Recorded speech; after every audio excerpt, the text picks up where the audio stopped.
마가복음 11장 1절에서 19절 말씀을 가지고 겸손의 주를 따르라, 겸손의 주를 따르라, 이런 제목으로 하나님의 말씀을 나누도록 하겠습니다. 마가복음 11장 이제 말씀은 예루살렘에 예수님께서 입성하신 사건입니다.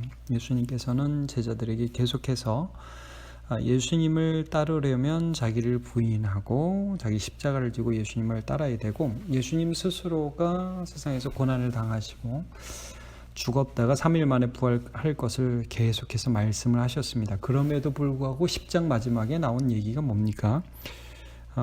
제자들이, 특별히 야고보와 요한이 세베대의 아들 둘이 예수님 영광의 자리에 가시거든 저희를 우편 좌편에 좀 앉혀주십시오 라고 부탁을 하죠. 그래서 제자들 가운데 싸움이 나고, 그래서 예수님께서 인자가 온 것은 섬김을 받으려 함이 아니라 도리어 섬기려 하고 자기 목숨을 많은 사람을 위한 대속물로 주려 함이라는 말씀을 해 주시잖아요. 그러니까 이제 이 제자들 사이에서 아마 묘한 기류가 있었던 것 같습니다. 주님께서 이제 예루살렘으로 들어가면 당시 정치적으로 바리새인과 서기관들과 제사장들이 예수님을 위협하는 분위기들을 분명히 알았을 것이고, 또 한편으로는 그럼에도 불구하고 예수님이 민중의 지지를 얻어서 어떤 로마를 전복할 수 있는 새로운 정치인으로, 왕으로 등극하실 것에 대한 그런 기대감도 있었던 것 같아요. 이런 가운데에서 예수님께서 이제 예루살렘에 입성하는 게 이제 오늘 본문입니다. 오늘 본문에 보면 크게 세 가지 사건이 나와요. 하나는 예수님께서 예루살렘에 입성하실 때 나귀 새끼를 타고 입성하신 장면. 두 번째는 예수님께서 이제 예루살렘 가까운 베다니에서 하룻밤을 쉬시고 이제 나오실 때에 무화과 나무, 열매 없는 무화과 나무를 저주하시는 사건. 그리고 이제 세 번째 사건은 성전을 정화하시고 성전에서 장사하는 사람들의 상을 엎으신 그런 사건. 이 세 가지 사건이 나오는데, 요 세 사건의 키워드는 예루살렘과 성전입니다. 이게 어떤 의미인지 여러분, 예수님과 예루살렘 성전이 어떤 관계가 있는지 좀 유의 깊게 보면서 요 본문을 보시면 됩니다. 그러니까 요지는 이겁니다. 예루살렘과 성전이라는 것은 말하자면 하나님을 만나 주시기 위한 선물로 사람에게 주신 하나의 상징이었어요. 그리고 예루살렘과 성전의 실체는 바로 예수님이었죠. 근데 예수님이 실제 오셨어요. 성전의 실체이신 예수님 오셨어요. 그랬더니 예루살렘은 껍데기만 남았어요. 성전은 이름만 남고 건물만 남고 외형만 남고 실제 하나님을 만나는 일을 수행하고 있지 못했어요. 그래서 예수님이 이 껍데기만 남은 종교적인 형식만 남은 예루살렘과 성전을 보시면서 가슴 아파하시면서 그것을 정결하게 하시고 그들이 바라보는 것과 다른 나귀 새끼를 타고 가시고 하는 모습을 오늘 보여주고 계신 것입니다. 자, 여러분 보십시오. 오늘 예수님께서 이제 1절에 보시면 예루살렘에 가까이 와서 감람산 벳바게와 베다니에 이르렀다. 그때 제자 중 둘을 보내시면서 이제 나귀 새끼 하나 풀어오라고 맞은편에 가서 이렇게 시키시죠. 근데 뭐라고 하면서 나귀 새끼를 가져오라고 말씀하시냐면 3절을 보세요. 주가 쓰시겠다. 그러면 보낼 것이다. 그러니까 당시 예수님에 대한 인기가 워낙 높았어요. 그분이 메시아라는 것에 대한 기대감이 이스라엘 백성들에게 많았기 때문에 제자들이 우리 주님이 예수님이야, 우리 주님이 쓰실 거야. 그러면 아마 사람들이 보냈을 거예요. 근데 여러분 참 요즘도 정치인들이 뭐 그런 거 있잖아요. 뇌물수수도 얼마 이상 받아야 된다.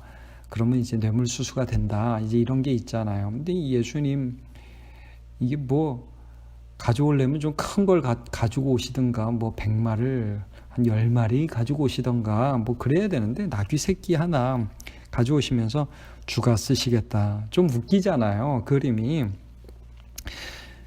근데 예수님이 그렇게 나귀 새끼를 하나 데리고 오게 시키셔서 그걸 타고 예루살렘에 입성을 하십니다. 사람들은 예수님이 온다는 소식을 이미 듣고 자기 옷가지를 그 앞에 길에 펴면서 소리를 지르잖아요. 9절부터 보시면 여러분, 앞에서 가고 뒤에서 따르는 자들이 소리 지르되 호산나, 여러분 호산나라는 뜻은 여호와여 우리를 구원하소서라는 뜻이죠.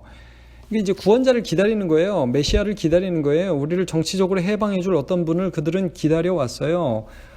그 다음에 뭐라고 그래요? 주의 이름으로 오시는 이여, 주님이십니다. 주님이 달라고 그러면 우리 다 드릴게요. 이런 고백이 있는 거죠. 찬송하리로다. 오는 우리 조상 다윗의 나라요. 다윗의 나라요. 당신이 바로 제2의 다윗이십니다. 하나님이 보내주신 그리스도세요. 그러면서 그들이 바랬던 건 뭐예요? 로마로부터의 해방을 이제 바라본 거죠. 여러분, 예루살렘은요, 정치적인 도시, 종교의 도시이기도 하고 정치의 도시이기도 해요. 예수님이 그 도시에 입성할 때 사람들의 힘이 결집되기 시작한 거예요. 말하자면 여러분, 요즘도 그런 거 있잖아요. 우리가 곧 이제 우리나라에도 선거가 있게 되는데, 선거하게 되면은 사람들이 딱 그 출정식 하고 막 그러죠.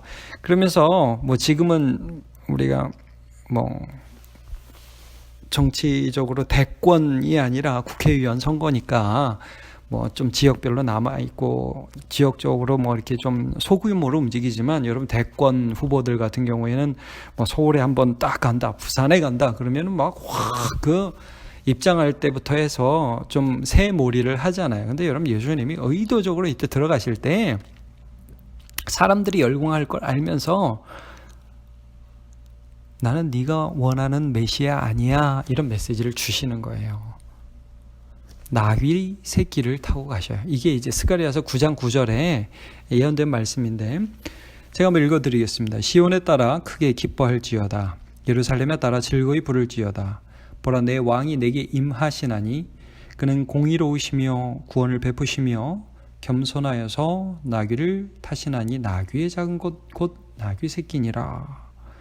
사람들이 원하는 메시아상이 아닌 모습으로 입성하고 있어요. 사실 이때 바리새인들이 이 모습을 보면서 굉장히 기분 나빠했거든요. 뭐야 그러면서, 선생님 저 제자들 좀 책망하세요, 그렇게까지 건의를 했다고요. 그랬더니 예수님 뭐라고 그러셨어요? 이 사람들이 침묵하면 돌들이 소리 지르리라. 그러니까 예수님 분명히 예수님 스스로가 메시아며 그리스도이시며 왕이심을 천명했지만, 그러나 사람들이 원하는 정치적 메시아가 아니고 권력의 메시아가 아니라 하나님 앞에 겸손하며 섬기시며 자기를 드리는 메시아이심을 예루살렘에 입성하시면서 특별한 세레모니, 나귀 세레모니를 통해서 말씀해 주신 거죠. 예수님은요, 야, 다 나 따라와, 내 형님, 그리고 앞에 나가는 어깨가 아니셨어요. 제자들에게 이 말씀 하시는 거예요. 나는 지금 죽으러 가. 너네가 누구를 따라가야 되는지 잘 봐. 이걸 지금 말씀하시는 거예요.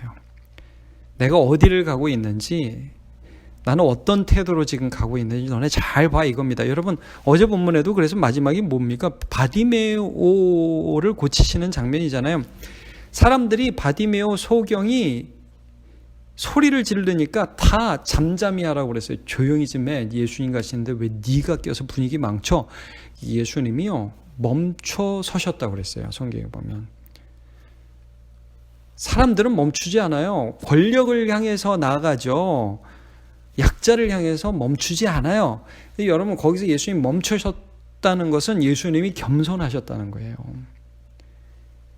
예수님의 마음이 어디를 향하고 있는가를 보여주시는 것입니다. 자, 예수님은 그런 마음으로 예루살렘에 딱 들어가서 오늘 본문에 보세요. 여러분 11절에 보면 좀 늦었어요. 근데 어디부터 가셨냐? 성전부터 가셨습니다. 11절. 예수께서 예루살렘에 이르러 성전에 들어가서 모든 것을 둘러보시고 때가 이미 저물매 12 제자를 데리시고 베다니에 나가시니라.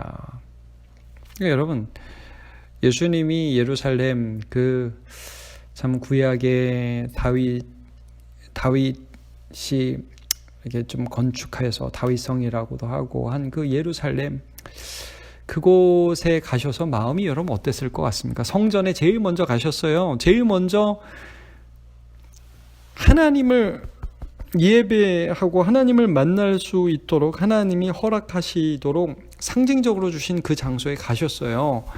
마음이 어떠셨을 것 같습니까? 하나님은 위대하셔. 아버지 하나님, 제가 여기 왔습니다. 예, 감사합니다. 이런 마음으로 충만하셨을까요? 예수님 속이 뒤집혔던 것 같아요. 왜? 성전에 가보니까 뭐가 있어요? 장사하는 사람들, 뭐 여기저기서 양 소리, 염소 소리, 이 양 얼마, 저 양 얼마. 기도 소리는 없고, 하나님을 만나는 간절함은 어디에도 보이지 않고 그냥 돈, 그리고 내가 어떻게 여기서 이익을 얻을까 하는 종교인들의 참 서글픈 모습들이 예수님의 마음을 찢어넣겠죠. 여러분, 그래서 그 다음 절을 보시면 12절부터 보면 예수님이 하룻밤을 지나고 아침에 시장하셔서 이제 한 무화과 나무를 보고 거기서 이제 그 가까이 갔는데 이제 열매가 없었어요. 근데 여러분 13절 보시면 잎사귀 외에 아무것도 없더라. 이는 무화과의 때가 아님이라 라고 말씀을 하죠. 그러면서 엄한 무화과한테 신경질을 내세요. 14절을 보시면 예수께서 나무에게 말씀하여 이르시되 이제부터 영원토록 사람이 내게서 열매를 따먹지 못하리라. 제자들이 이를 듣더라. 이제 내일 본문에 보면 이 무화과가 말라버려요. 그러면 여러분 여기 보면 무화과의 때가 아니니까, 때가 아닌 무화과가 무슨 열매가 있어요. 그러니까 당연한 건데 예수님 왜 배고프다고 지금 신경질을 내시는가? 그게 아니죠. 여러분, 여기에서 무화과가 무엇을 가리키는 거겠어요? 예루살렘, 성전, 이스라엘을 가리키는 것입니다. 열매를 맺어야 돼요. 근데 잎만 무성해. 여러분, 예루살렘과 성전이 하나님을 만나며 세상에서 찾아볼 수 없는 겸손이 있어야 되는데 거기 뭐가 있었냐면 헤롯이 지은 어마어마한 성전 건물이 있었고 돈이 왔다 갔다 하고 정치와 권력이 왔다 갔다 하고 하나님은 없고 기도는 없고 예배는 없고 예수님이 너무 마음이 아프셨어요. 그래서요, 그 다음 날, 이제 요 날이죠. 예수님이 무화과를 저주하신 그날. 예수님이 예루살렘에 15절 들어가시죠. 성전에 다시 들어가십니다. 그래서 뭐 합니까? 매매하는 자들 쫓으시고 돈 바꾸는 자들 비둘기 파는 자들의 의자를 엎어버리셔요. 그리고 물건 가지고 성전에 지나다니지 못하도록 하시면서 17절 기록된 바 내 집은 만민이 기도하는 집이라 칭함을 받으리라고 하지 아니하였느냐. 너희는 강도의 소굴을 만들었도다. 이게 열매 없이 잎사귀만 무성한 무화과 나무인 거죠. 여러분, 예수님이 이 성전에 입성하시던 그 부분에 대한 성경 다른 구절에 보면 예수님이 성전에 입성하시자마자 사실은 예루살렘을 보고 우셨어요. 제가 누가복음 19장 41절부터 좀 읽어드릴게요. 가까이 오사 성을 보시고 우시며 이르시되 너도 오늘 평화에 관한 일을 알았더라면 좋을 뻔하였거니와 지금 내 눈에 숨겨졌도다. 날이 이를지라 내 원수들이 토둔을 쌓고 너를 둘러 사면으로 가두고 또 너와 및 그 가운데 있는 내 자식들을 땅에 메어치며 돌 하나도 돌 위에 남지 아니하리니 이는 내가 보살핌 받는 날을 기억 알지 못함을 인함이니라 하시니라. 너네 망할 거야. 그러면서 우신 거예요. 암탉이 그 새끼를 품으라고 내가 얼마나 너네를 품으려고 했는데 너네가 원하지 않았다. 너넨 다 망한다. 예수님이 우셨어요. 그러면서 성전을 엎으셨어요. 이 성전을 엎으신 사건은 사실은 하나님 너네를 버렸다 이거예요. 굉장히 이제 무서운 것이죠. 여러분, 성전이 왜 존재해야 됩니까? 성전의 존재는 좀 전에도 말씀드렸지만 하나님이 우리 같은 존재를 만나 주신다는 거예요. 근데 왜 예루살렘 성전이냐? 예루살렘 성전이 가리키는 것은 하나님의 아들이신 예수 그리스도, 그 유일하신 그분을 통해서 하나님께서 우리를 만나 주신다는 예표였거든요. 근데 거기 하나님과의 만남이 없어졌어요. 돈이 난무하고 건물의 위용만 있고 사람들이 이 건물 대단하지 않아요? 예수님 정말 대단하지 않아요? 하나님이 없어요. 이 예루살렘 성전을 청결하게 하신 사건이 요한복음에는 예수님의 사역 초기에 또 한번 나오거든요. 요거 이제 오늘 사건은 예수님의 사역 이제 말기에 있었던 일이고, 그때 예수님께서 이런 말씀을 하세요. 성전을 청결케 하시면서 요한복음 2장 19절, 예수께서 대답하여 이르시되 너희가 이 성전을 헐라 내가 사흘 동안에 일으키리라. 유대인들이 이르되 이 성전은 46년 동안 지었거늘 내가 3일 동안 일으키겠느냐 하더라. 그러나 예수는 성전된 자기 육체를 가리켜 말씀하신 것이니라. 말하자면 이 성전의 참된 실체는 예수 그리스도예요. 왜? 예수님을 통해서 우리가 하나님을 만날 수 있거든요. 여기서 기도하면 들어주신다는 게 바로 예수님을 붙들고 기도하면 들어주신다는 거예요. 여러분 자세히 할 수는 없지만, 그래서 성전에 있는 모든 기구들 하나하나는 예수 그리스도를 예표합니다. 예수님이 십자가에 돌아가셨을 때 성전 휘장이 위에서부터 아래로 찢어진 것은 이제부터 예수 그리스도의 십자가를 통해서 너희가 하나님의 임재 앞으로 들어올 수 있다는 말씀을 해주시는 것이죠. 그래서 여러분, 성전의 참된 실체는 더 나아가면 이 예수 그리스도를 머리로 모시고 그분의 말씀에 순종하는 교회입니다. 교회가 바로 성전의 실체라는 거예요. 여러분, 그래서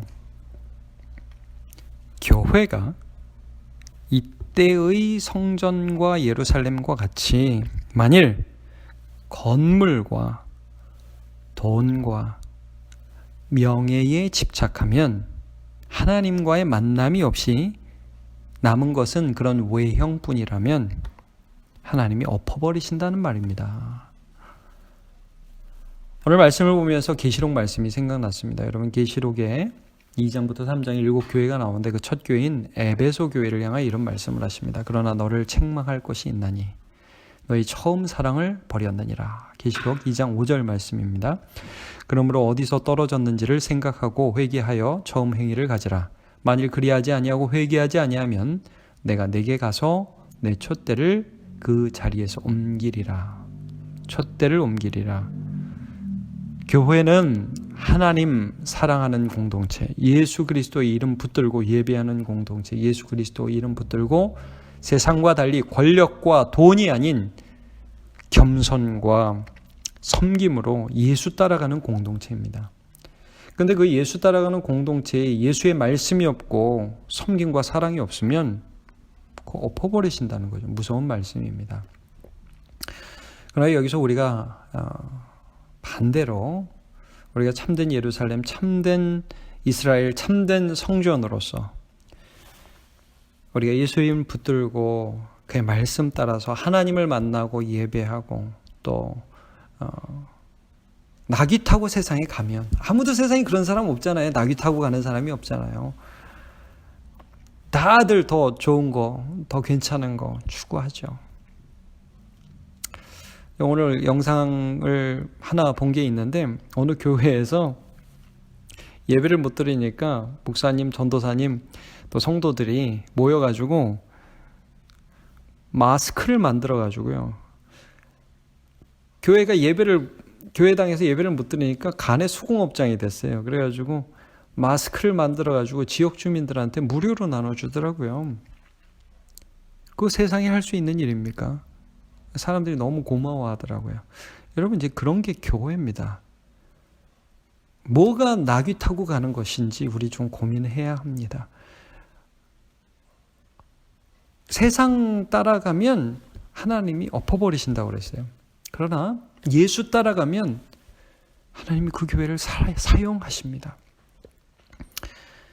우리 세상과 다른 교회로 살아가기 위해서 오늘도 분투하고 고민하고 한 걸음이라도 주님을 따라가는 주의 백성으로 서시기를 주님의 이름으로 축복합니다.